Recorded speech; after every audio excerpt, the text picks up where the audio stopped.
Bonjour à chacun pour ce nouveau rendez-vous de 15 minutes avec. Et aujourd'hui, j'ai la joie d'accueillir Xavier Molinari. Bonjour Xavier. Bonjour à tous. Alors Xavier, toi tu es entrepreneur, tu es toujours très intéressé par tout ce qui touche à la création de richesses. Et Mhm. aujourd'hui, tu as envie de nous parler d'études de personnes qui ne sont pas forcément chrétiennes, mais qui ont regardé comment la religion a un impact sur l'économie. Et en gros, comment ce que tu crois peut avoir un impact sur ta capacité ou non à créer de la richesse. Est-ce que tu peux nous en dire plus? Tout à fait. Alors d'abord, c'est un sujet, on ne va pas faire le tour de tout, parce que c'est un sujet Non. énorme et j'espère qu'on ne va pas faire trop de raccourcis.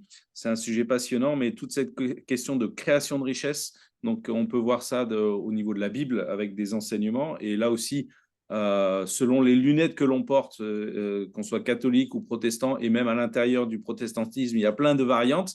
On va lire Mhm. ou comprendre les choses d'une certaine manière. Alors là, ce qui est Ouais. intéressant, c'est qu'avant de regarder du point de vue chrétien, il y a un homme qui s'appelle Xavier Couplet, qui est un Français.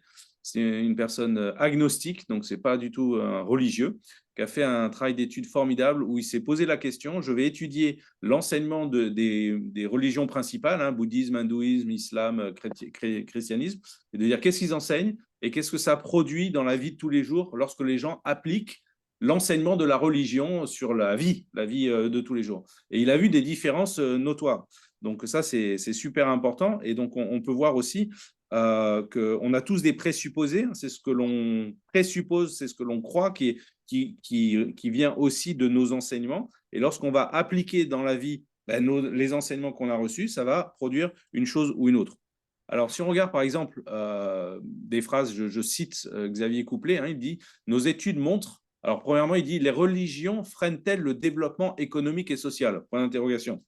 Nos études montrent que seules les religions engendrant plus de facteurs positifs que négatifs permettent un réel développement. Donc, quand on se pose sur la question du développement économique, si une religion stigmatise, enferme et plus sur des choses négatives avec des interdits partout, eh bien, ça produit quelque chose qui ne va pas générer le développement. Comment est-ce qu'une religion peut-elle influencer la croissance économique? Elle l'influence, sa réponse, en stimulant ou en bloquant la créativité. Ça, c'est énorme. On sait que voilà, créativité égale création de richesse, évidemment, invention, etc. Mais aussi la liberté et en favorisant ou en freinant la confiance entre ses membres. Donc, si on met quelque chose où on met une malsaine compétition, je dirais, et un manque de confiance dans les relations, la façon dont on agit entre les uns et les autres, eh ben, ça produit quelque chose de négatif. Et en développant ou non l'égalité entre les hommes et les femmes. Et ça, on sait très bien que Mhm. selon certaines religions, la femme, elle n'est pas la bienvenue et elle est bien inférieure à l'homme. Bon. Certaines études montrent que le protestantisme, il a un regard dessus en disant l'Italie du Nord a été imprégnée du protestantisme et s'est développée, alors que l'Italie du Sud est demeurée sous l'emprise de Rome et a végété. Alors là, on va rentrer après la différence catholique-protestant, et je ne suis pas anticatholique dans tout ce que je vais dire, ça n'a rien à voir, j'essaie d'avoir un regard extérieur, il faut regarder ça sur des siècles d'histoire, bien sûr. Ouais. Et tous, dans ce qu'on va dire, ne vont pas s'y retrouver. Il y en a qui vont dire, mais non, moi, ça ne me concerne pas, etc. Alors, les protestants baignent dans un univers qui fait la part, excuse-moi, qui fait une place majeure au travail, à la responsabilité, à l'autonomie et au respect de l'autre. C'est quatre valeurs qui sont développées et que l'on va retrouver dans la mentalité de ce qu'un protestant va développer. Et ça va générer justement une certaine création de richesse, à l'inverse de ce qu'on a vu auparavant. Manque de Mhm. confiance, pas d'égalité homme-femme, etc., etc. Une autre citation dit les sociétés juives, donc c'est des constats qu'il fait, les sociétés juives, confucianistes, donc le Japon, et protestantes, les trois, semblent plus aptes que les autres à générer les facteurs nécessaires au développement. Et dans un dernier groupe qui a du mal à suivre le courant du développement, figurent les pays musulmans, bouddhistes, hindous et animistes. Alors c'est intéressant de Mhm. voir que quelqu'un de l'extérieur va regarder les différentes pensées des grandes religions et qu'est-ce que ça va produire. Mais maintenant, on peut faire exactement le même travail aussi à l'intérieur du christianisme, parce qu'il y a énormément de divergences là entre la pensée catholique et la pensée protestante. Et même à l'intérieur du protestantisme, il y a un fourre-tout absolument incroyable, où il y a 1000 tiroirs et chacun y va de sa théologie, de ce qu'il croit, de ce qu'il dit être bien, etc. C'est là où on a nos présupposés quand on lit la Bible et quand on l'étudie Mhm. ou quand on l'enseigne. Et il faut faire attention parce que justement, on peut comprendre les choses comme on le veut selon ce que l'on a intégré. Alors, par exemple, et justement, j'ai vu une émission qui était extrêmement bien faite de la TV nationale suisse avec un reportage de journalistes comme la 5, par exemple, Arte, hein, c'est le même style, hein, pas du tout des chrétiens ou autres, enfin, du point de vue de ce que l'on pense nous, protestants ou catholiques, mais quelqu'un d'extérieur, et qui s'était fait cette réflexion en disant, mais voyons voir dans l'histoire de la Suisse, dans les 100 dernières années, quelle est la Ouais, pensée qui a produit quoi et quel est le résultat sur le terrain. Donc, on sait que la Suisse est très protestante. Il y a eu la réforme à Genève qui a eu un impact important avec la réforme, pas qu'à Genève, hein, avec Luther aussi, et qui a impacté ces pays avec des choses, même dans le système bancaire et dans le taux d'intérêt, et dans la façon de gérer les finances et la façon de produire de la richesse. Ça a produit des choses qui peuvent être différentes des pays latins, justement, hein, chez nous, France, Italie, Espagne, Portugal, parce qu'il y a mm, une pensée forte catholique qui a enseigné autre chose, qui s'est opposée à ça et qui a pu dire non, c'est pas ce que l'on croit. Donc là, c'est un retour historique, je dirais, dans le temps, hein, dans les siècles de ce qui a été enseigné. Et c'était ce que faisait ressortir cette émission qui était très bien faite, en disant que essentiellement, la pensée catholique, la vie est brève sur terre. Donc ok. l'important n'est pas sur la terre, mais d'être dans le ciel, dans le sens d'avoir le salut. C'est pour ça qu'il y a les baptêmes, il y a toutes sortes de choses. Il y a même des différentes théories, enfin théologie plutôt avec le purgatoire, les messes qui sont faites, etc. pour les morts. Mm, L'important, c'est l'au-delà et c'est la vie après la mort. Donc on met vraiment l'accent pendant des siècles en disant non, mais ce que vous vivez n'est pas important. C'est pas le mhm, développement ici, c'est pas la création de richesse, c'est pas ça. Concentrez-vous sur l'après.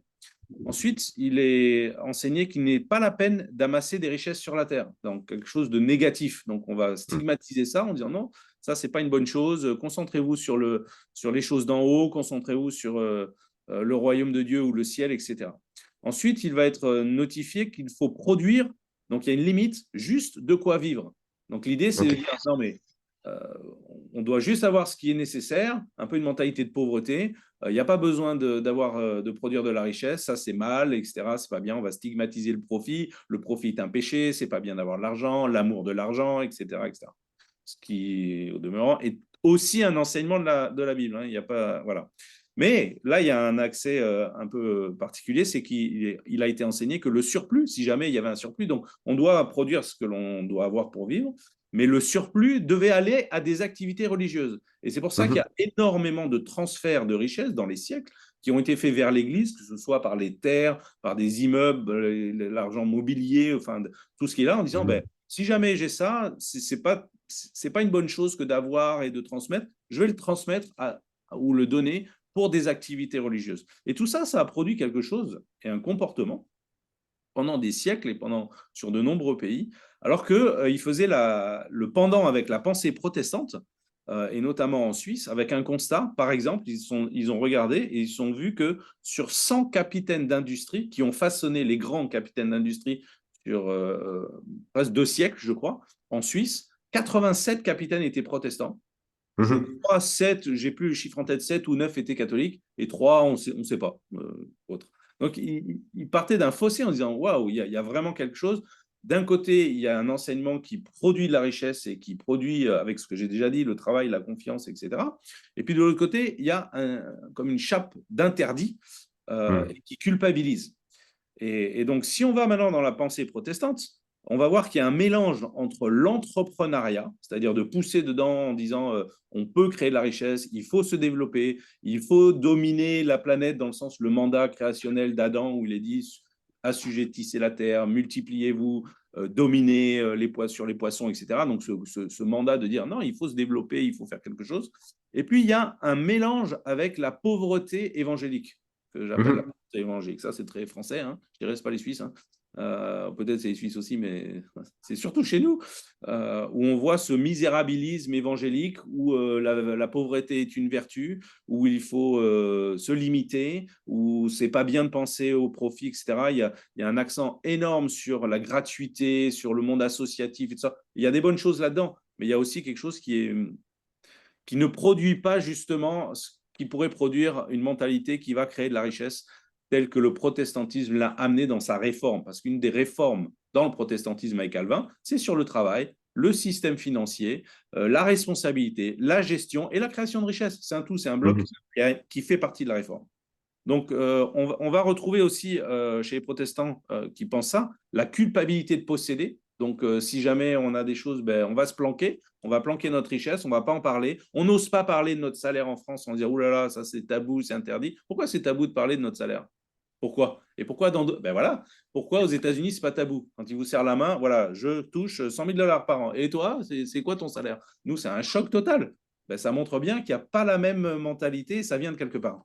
Il y a la crainte de montrer ce que l'on a, hein, c'est cette même vertu, etc. Alors, ce qui était, même conséquence plutôt, c'est pas une vertu. Ce qui était très intéressant, c'est que le reportage de la TV suisse, là, c'est qu'ils ont montré qu'à un moment donné, donc ils ont fait ce constat, c'est les protestants qui créent de la richesse en Suisse, etc.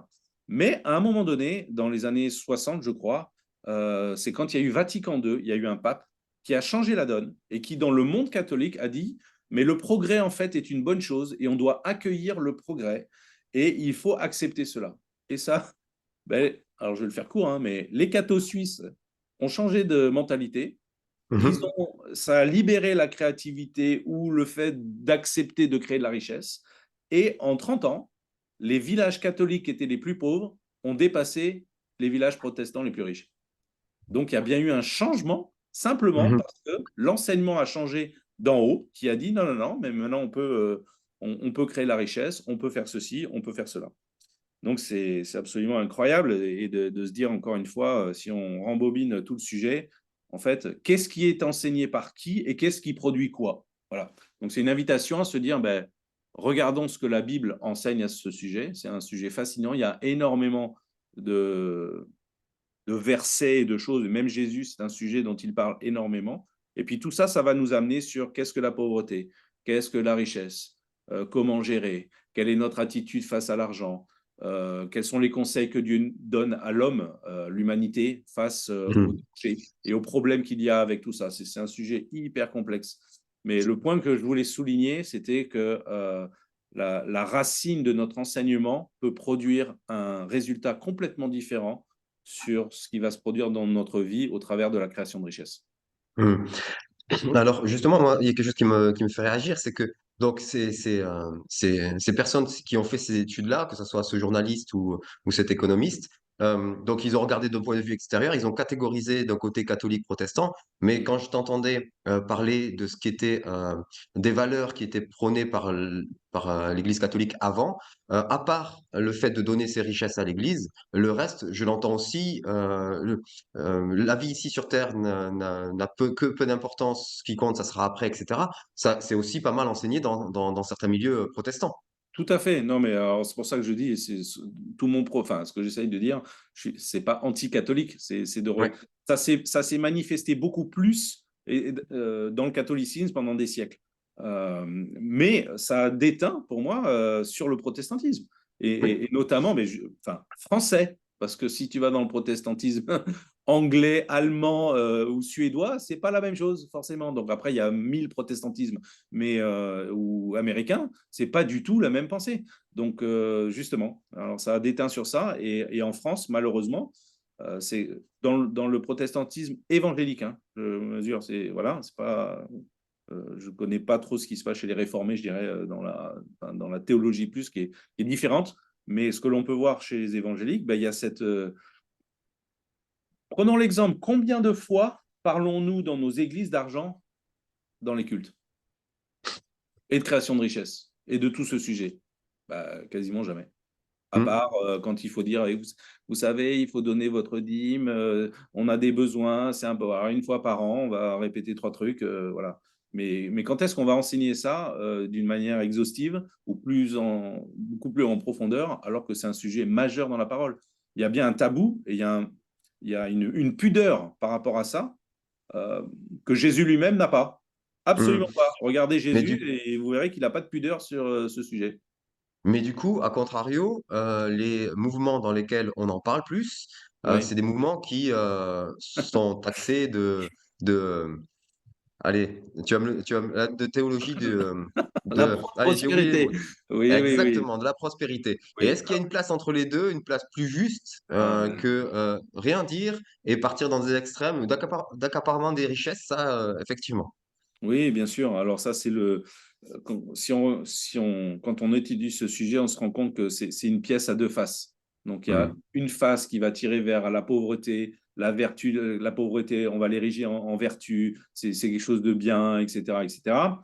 Et puis de l'autre côté, il y a l'autre, et donc c'est un problème, hein, dans le sens, bibliquement parlant, et ça met un joug sur les gens que Dieu ne met pas et que Dieu ne demande pas. Mmh. Euh, à l'inverse, l'autre versant de la face de la pièce, c'est de dire on doit être riche. Si Dieu est avec nous, on doit avoir notre jet privé et notre maison à 1 million de dollars, mais c'est littéralement n'importe quoi. Donc, la Bible ne dit pas qu'on doit être riche. En Mmh. revanche, elle stigmatise la pauvreté et elle enseigne très clairement les racines de la pauvreté, et Mmh en mh. disant que la pauvreté est liée, enfin, c'est une conséquence du péché qui est dramatique, qui est une malédiction pour l'humanité, et on ne peut pas dire que c'est quelque chose de formidable, en étant pauvre, nu, malheureux, malade, abandonné par terre dans la rue en disant bah, c'est super, c'est une valeur chrétienne. Non, non, Mmh. absolument pas. Mais quand on pousse de l'autre côté, bah, y a tout un autre danger qui est lié avec l'esprit de Mammon, et qui est une idolâtrie. Pour moi, les deux sont des idolâtries, hein. Mmh.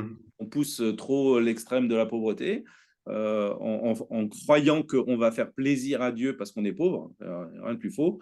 Et puis, c'est toute une autre idolâtrie que de dire je dois être riche, et parce qu'il y a la bénédiction sur moi, la manifestation de la bénédiction va se manifester par le matérialisme. Alors, rien de plus faux, Mmh. rien de plus faux.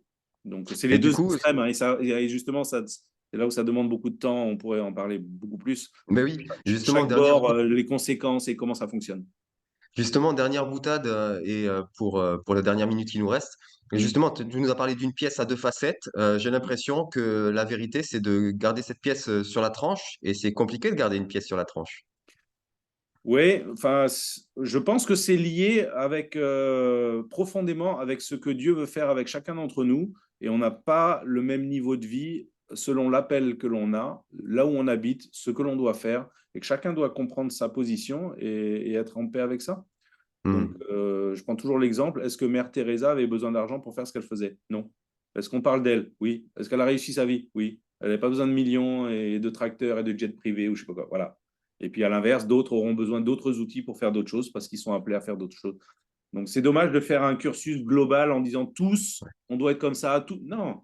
Mais à l'inverse, il y a plein de vérités bibliques qui sont là, qui sont pour tous, en disant attention, et c'est des liens de cause à effet, hein. Si tu fais Mmh. ça, il se passe ça. Si tu fais ça, il se passe ça. Voilà. C'est ça qu'il faut Bon, étudier, en fait. super. Merci beaucoup pour cette interpellation, Xavier. Ouais. Est-ce que s'il y en a qui ont envie de voir cette vidéo dont tu parles, est-ce qu'elle est toujours disponible ou elle n'est plus en Alors, ligne? j'ai pas retrouvé. J'ai essayé de chercher D'accord. malheureusement, mais comme c'était un reportage type Arte, ben, c'était il y a quelques années, je l'ai pas retrouvé. OK, pas de Elle problème. existe peut-être, hein, mais je l'ai pas retrouvée. C'était la TV nationale suisse. La TSR. Ouais. Bon, ben, merci beaucoup Xavier pour cette interpellation. On se dit à rendez-vous dans quelques semaines pour une nouvelle interpellation et Ok, j'espère que tu auras de nouvelles pépites à nous présenter. ça marche. Bonne journée. Merci beaucoup Xavier. Au revoir. À bientôt.